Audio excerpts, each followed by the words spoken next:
25 mil pessoas tiveram febre amarela na Bahia no final do século XVII, numa das primeiras epidemias que apareceram sobre o nosso país.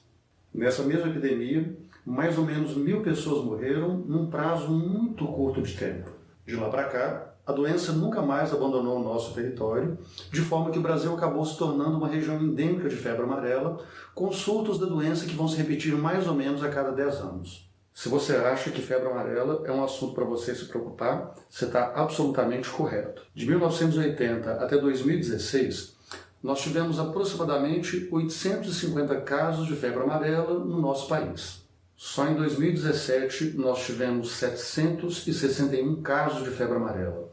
Ou seja, só no ano de 2017 nós tivemos quase que a totalidade de casos somados de febre amarela nos últimos 25 anos. Preocupar-se com a febre amarela e se informar, então, é uma coisa muito mais do que necessária. A intenção do meu canal é oferecer vídeos curtos, objetivos, com a profundidade adequada para aqueles estudantes de ensino médio e para aqueles estudantes que vão tentar o Enem ou vão tentar vestibular naqueles cursos mais concorridos espalhados pelo nosso país. Só que, vendo os vídeos sobre febre amarela que estão espalhados pela internet, eu acabei ficando muito assustado com a quantidade de informações desatualizadas, com a quantidade de informações equivocadas e com a quantidade de informações erradas que estão sendo espalhadas por esses vídeos, que vão, na verdade, prestar um desserviço. Muita gente tentando se informar acaba ficando desinformado e pessoas tentando se proteger acabam ficando prejudicadas buscando esse mesmo tipo de vídeo.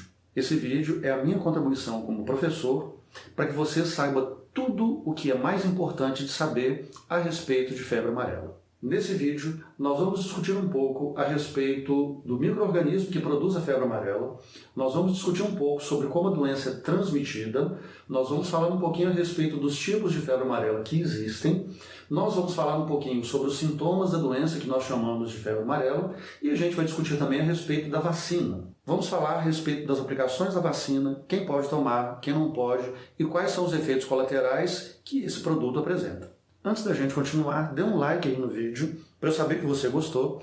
Compartilhe esse vídeo para que seus amigos possam também ser informados a respeito de febre amarela e assine meu canal para que você possa se manter informado a respeito de esse e de outros temas de relevância, seja para o Enem, seja para vestibular, seja para ensino médio, seja para a vida.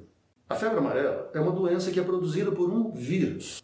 Vírus são os menores parasitas que existem. Comparados com tudo que a gente conhece, os vírus são extremamente pequenos. As bactérias, que vão formar um outro tipo de parasita, também são muito pequenos e são menores que as nossas células.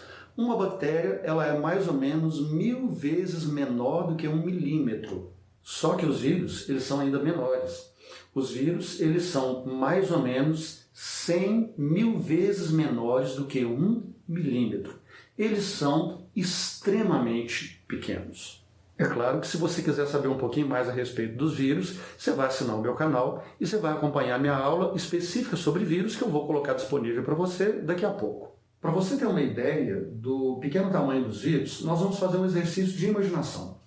Você vai imaginar na sua cabeça uma célula, que é invisível, de tão pequena, e aí você vai pegar essa célula e vai aumentar, até ela ficar do tamanho de um campo de futebol. O vírus perto dessa célula, que tem o tamanho de um campo de futebol, ele vai ter aproximadamente o tamanho de uma bolinha de gude.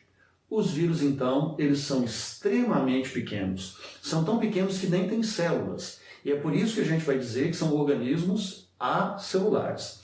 Eles só conseguem se reproduzir dentro das células que eles invadem. Quando um vírus invade uma célula, na grande maioria dos casos, ele acaba levando essa célula à morte. Nós vamos perceber então que os vírus, quando invadem as células para poderem se reproduzir, eles acabam destruindo as células, os tecidos e os órgãos que são infectados. É o que nós chamamos de processo necrótico de origem viral. Além dos vírus serem muito pequenos, os vírus também são muito simples. A gente poderia dizer que, basicamente, o vírus ele é uma caixinha de proteína e essa caixinha de proteína que nós chamamos de capsídeo viral, ela vai ter lá dentro o material genético do vírus. Esse material genético do vírus nós chamamos de genoma viral. Alguns vírus ainda vão ter em volta desse capsídeo viral uma cobertura que é feita de lipídio que nós chamamos de envelope viral. Esses vírus nós chamamos de vírus envelopados, como é o caso do vírus da febre amarela. O vírus da febre amarela pertence à família dos flavivírus, um conjunto de vírus que estão envolvidos na produção de diversas doenças humanas. Nós vamos ter como flavivírus importantes o vírus da febre amarela, o vírus da dengue, o vírus chikungunya, o vírus zika e o vírus hepatite C. Todos esses vírus fazem parte de uma mesma família que nós chamamos de flavivírus. Acontece que o vírus da febre amarela, ele se originou na África há mais ou menos uns 3 mil anos atrás e ele foi trazido para as Américas através do tráfico de escravos. Como acontece com todos os flavivírus, o vírus da febre amarela apresenta 3 características fundamentais.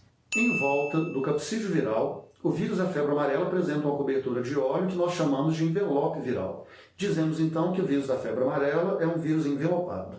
Esse envelope, que é feito de lipídio, ele vai facilitar a ligação do vírus na célula hospedeira. O envelope viral, ele é uma cobertura que facilita a invasão do vírus na célula hospedeira.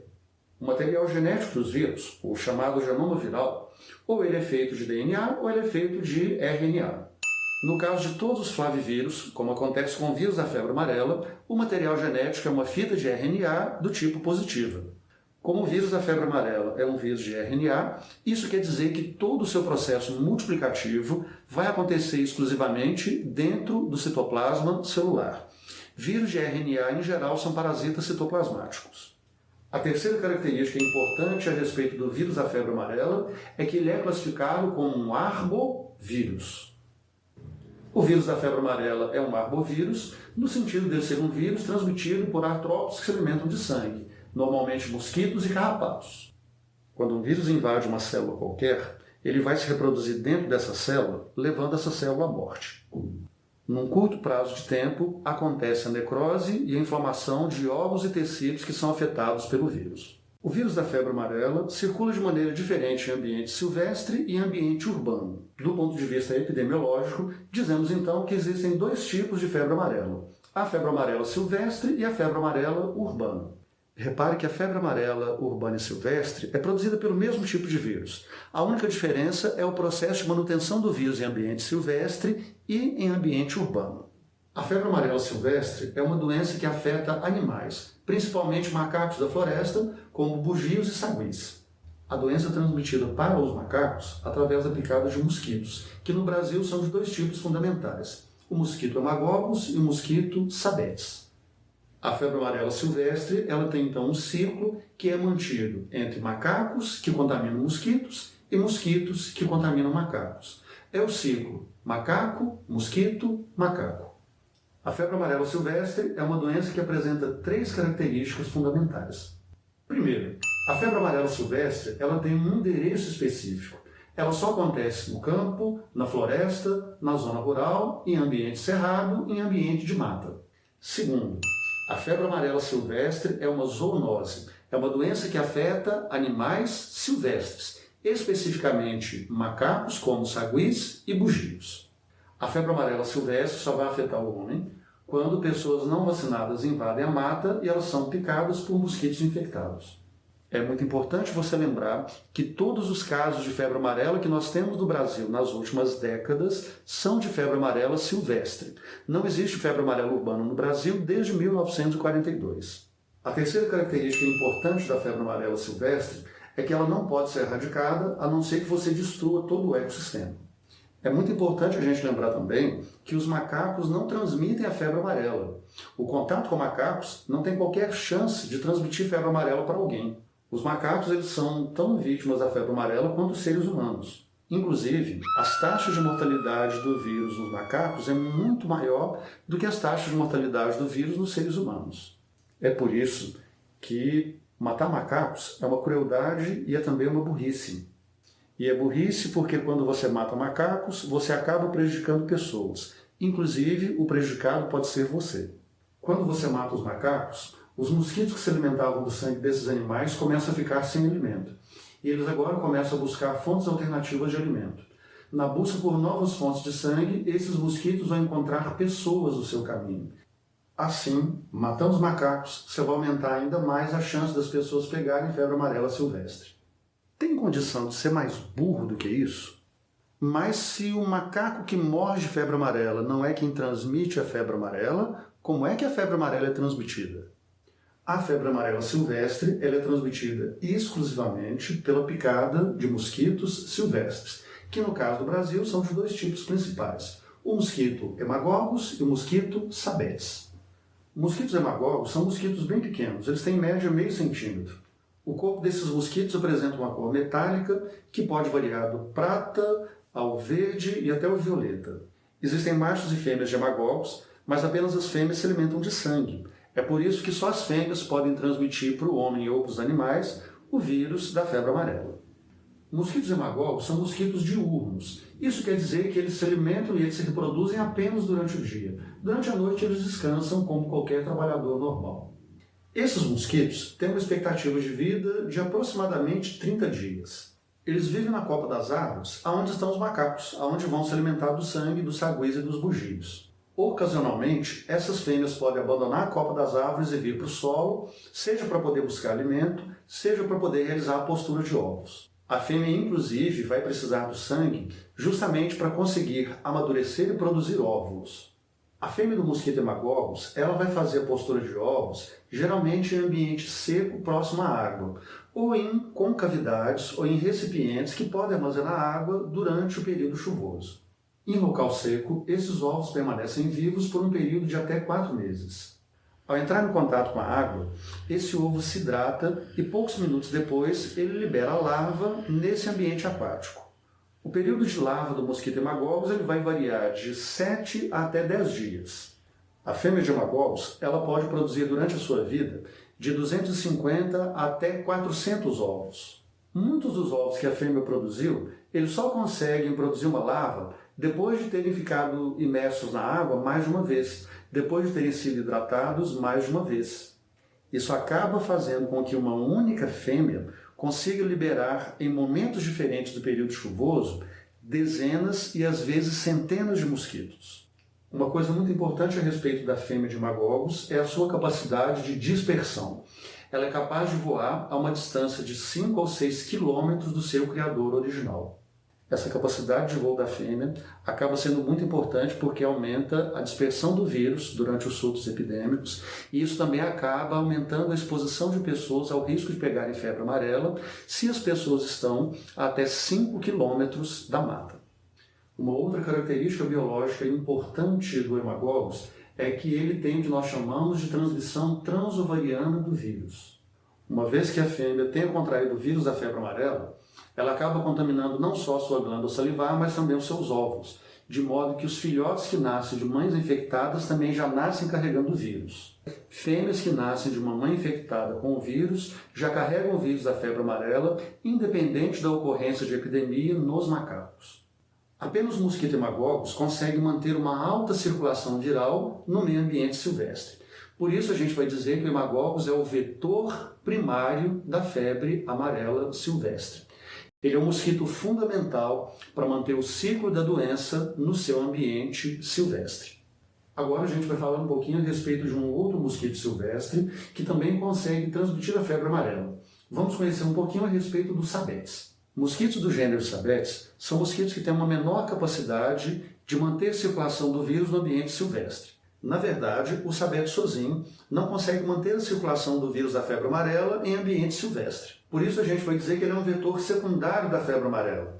Ele é importante para permitir a expansão do vírus durante os períodos de epidemia, mas ele é incapaz de manter a circulação do vírus em grande quantidade, mantendo o ciclo silvestre sem a presença do hemagogos. Como acontece com todos os mosquitos, existem machos e existem fêmeas. A fêmea do mosquito sabetes parece uma diva em desfile de carnaval. Ela vai ser toda colorida. A fêmea apresenta cores metálicas e ela vai ter patas muito coloridas, ela vai ter olhos muito coloridos, asas coloridas, dorso muito colorido. Nas patas dela, inclusive, nós vamos encontrar plumas que dão para ela aquele aspecto de pata no formato de remo. É como se ela estivesse usando uma calça do tipo pantalona. Também são mosquitos pequenos, têm cerca de meio centímetro e vivem mais ou menos 30 dias. A fêmea de sabetes também vive na copa das árvores, onde ela se alimenta lá do sangue dos macacos, e ela vai descer ocasionalmente, seja para poder fazer postura de ovos, seja para poder buscar alimento. É uma fêmea que produz poucos ovos por vez. Esses ovos eles são colocados na água, portanto a postura de ovos dos sabetes é uma postura aquática, diferente do hemagogos, que é feita em ambiente seco. Esses ovos não toleram a desidratação, na falta de água eles morrem.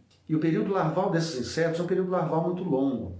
Enquanto que o Hemagogos tem um período larval de mais ou menos uma semana, o período larval do Sabetes vai durar aproximadamente um mês. Agora a gente precisa falar um pouquinho a respeito da febre amarela urbana. A febre amarela urbana é produzida pelo mesmo vírus da febre amarela silvestre, só que no ciclo de transmissão da febre amarela urbana, nós vamos ver o homem e mosquito. Os mosquitos transmissores da febre amarela urbana são de dois tipos. Nós temos o Aedes aegypti e nós temos o Aedes albopictus. O Aedes aegypti é um dos maiores transmissores de arboviroses no mundo. É um mosquito que existe em praticamente todos os continentes, exceto nas regiões geladas. Por isso a gente vai dizer que esse mosquito ele é cosmopolita. Ele existe em todas as regiões do planeta. Acontece que o Aedes aegypti ele é uma máquina de transmitir doenças. Ele pode transmitir para os seres humanos a febre amarela, dengue, chikungunya e zika vírus. Inclusive, em regiões densamente povoadas por pessoas e por mosquitos, quando nós temos pessoas que têm ali naquela região dengue, chikungunya e zika, um mosquito ele pode se contaminar com esses vírus diferentes ao mesmo tempo. E aí, numa única picada, a fêmea do mosquito Aedes pode transmitir para uma pessoa ao mesmo tempo dengue, chikungunya e zika vírus. Se tem uma frase que realmente é verdadeira, é que azar não tem limite. Como acontece com o Hemagogos sabetes, o Aedes aegypti é um mosquito diurno. Ele só se alimenta e ele se reproduz durante o dia. Existem machos e fêmeas, mas apenas as fêmeas se alimentam de sangue. Portanto, apenas as fêmeas de Aedes aegypti podem atuar como transmissoras da febre amarela para os seres humanos. O Aedes é um mosquito pequeno, também tem cerca de meio centímetro, tem um corpo escuro que vai variar do preto ao marrom e ele vai ter marcado no seu corpo uma porção de listras brancas, o que valeu para ele o apelido de tigre asiático. Enquanto que os machos de várias espécies são atraídos pelas fêmeas através de parte do seu corpo, como tetas e outras mais, no caso do macho do Aedes aegypti, ele é atraído, na verdade, pelo som emitido pelo batido da asa da fêmea. Isso deve ser o que a gente poderia chamar de voo sexy. Machos e fêmeas vão se encontrar em pleno ar e o processo de cópula normalmente acontece durante o voo. Isso é o que os biólogos deveriam chamar de sexo nas alturas. Essa fêmea, agora grávida, muda sua dieta e começa a buscar sangue. Sangue que vai fornecer para ela nutrientes que ela vai utilizar na maturação dos ovários e na maturação dos seus óvulos. Essa fêmea grávida, ela prefere sangue humano. Mas na falta de sangue humano, ela pode se alimentar também do sangue de animais domésticos, como gatos, cachorros, entre outros. A fêmea de Aedes aegypti é uma fêmea muito furtiva. A mínima ameaça, ela voa, abandonando aquela pessoa e buscando uma nova fonte de sangue. Por causa desse comportamento furtivo, uma única fêmea ela consegue transmitir doenças para até 300 pessoas diferentes. A fêmea de Aedes aegypti é uma fêmea basicamente caseira. Ela prefere ficar dentro ou fora de casa, sempre próximo do ambiente domiciliar. A capacidade de voo dessa fêmea não é muito grande quando comparado ao Hemagogos.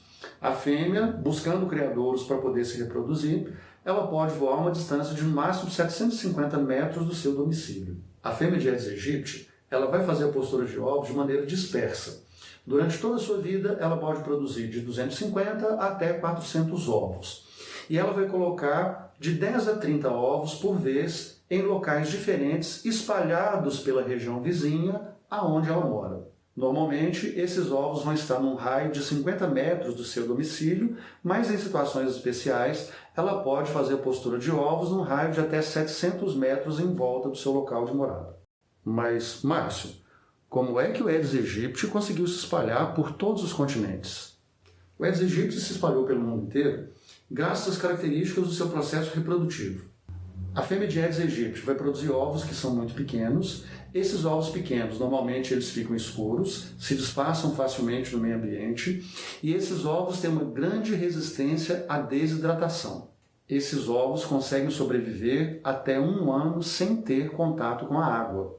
Esses ovos, com grande resistência à falta de água durante 1 ano, podem ser transportados através de rotas comerciais de uma cidade para outra, de um estado para outro, de um país para o outro, de um continente para outro. Dessa maneira, um mosquito que era regional acabou se transformando num mosquito global.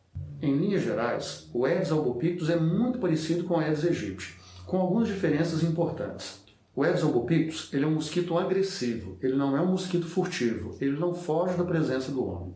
Diferente do Aedes aegypti, o Aedes albopictus ele consegue sobreviver tanto em ambiente urbano quanto em ambiente silvestre.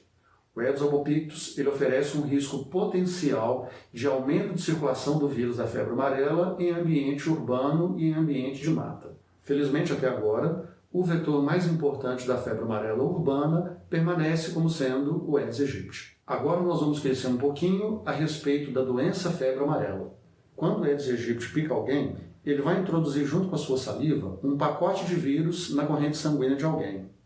Esses vírus circulando pelo sangue vão atingir praticamente todos os nossos órgãos. 3 dias depois da pessoa ter sido picada, os sintomas da febre amarela começam de início súbito, de uma hora para outra.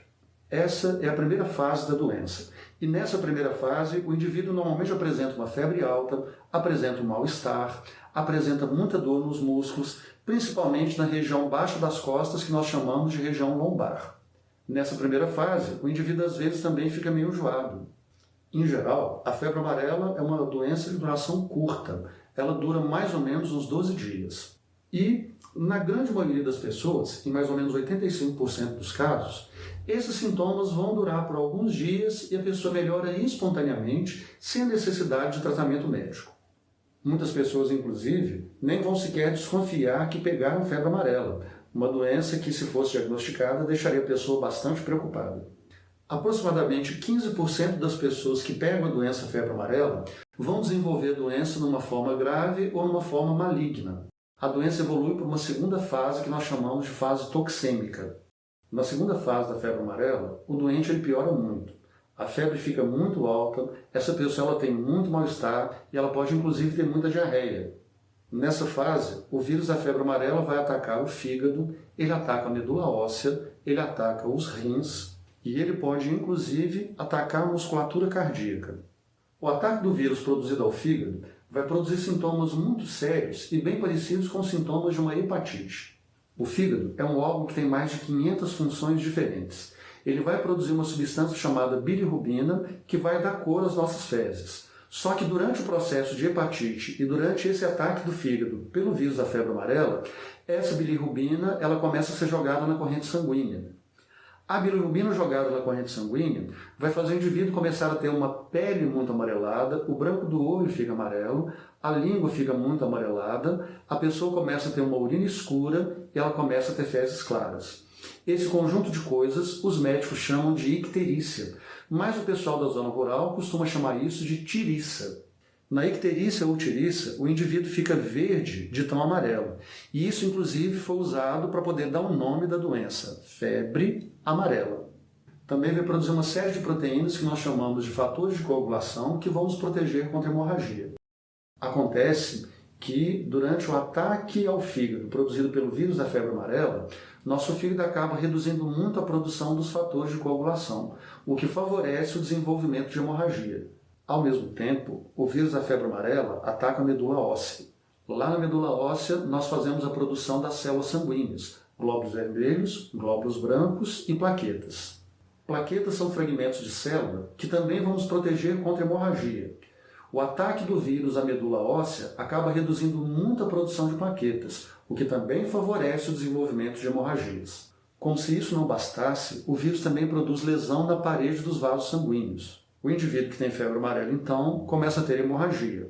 Normalmente ele vai apresentar sangramento nas gengivas, sangramento no nariz, sangramento nos ouvidos, sangramento nos genitais. Ele, inclusive, às vezes pode defecar sangue. Às vezes acontece também de o indivíduo ter o temível vômito negro, onde o indivíduo vomita sangue coagulado com aspecto de borra de café. O sangue que está sendo perdido por hemorragia, ele acaba adquirindo o aspecto de borra de café porque ele foi atacado pelos sucos digestivos. O vírus da febre amarela também ataca os rins, e os rins eles começam a ficar inflamados e disfuncionais. O indivíduo reduz muito a produção de urina, e muitas pessoas, inclusive, podem parar de urinar.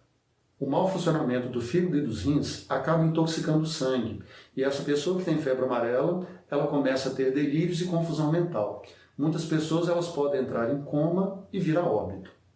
O vírus da febre amarela também pode atacar a musculatura cardíaca, necrosando as fibras do coração, fazendo o indivíduo morrer de falência cardíaca.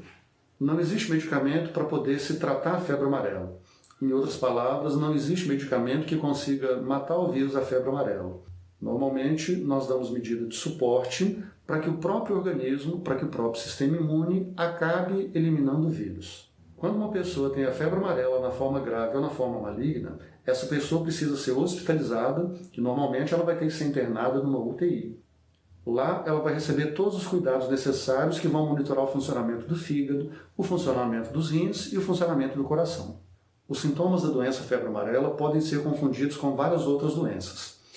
Para ter certeza que a pessoa teve febre amarela, normalmente nós vamos fazer um exame de sangue específico para rastrear o vírus na corrente sanguínea de alguém. As taxas de mortalidade da febre amarela em estágio grave são muito altas. Segundo alguns cálculos, mais ou menos metade das pessoas que desenvolvem a forma grave, infelizmente, morrem. Como as taxas de mortalidade são muito altas, a coisa mais inteligente que a gente tem que fazer é evitar, é prevenir a febre amarela. E a forma mais eficaz para poder se prevenir a doença é através da vacinação.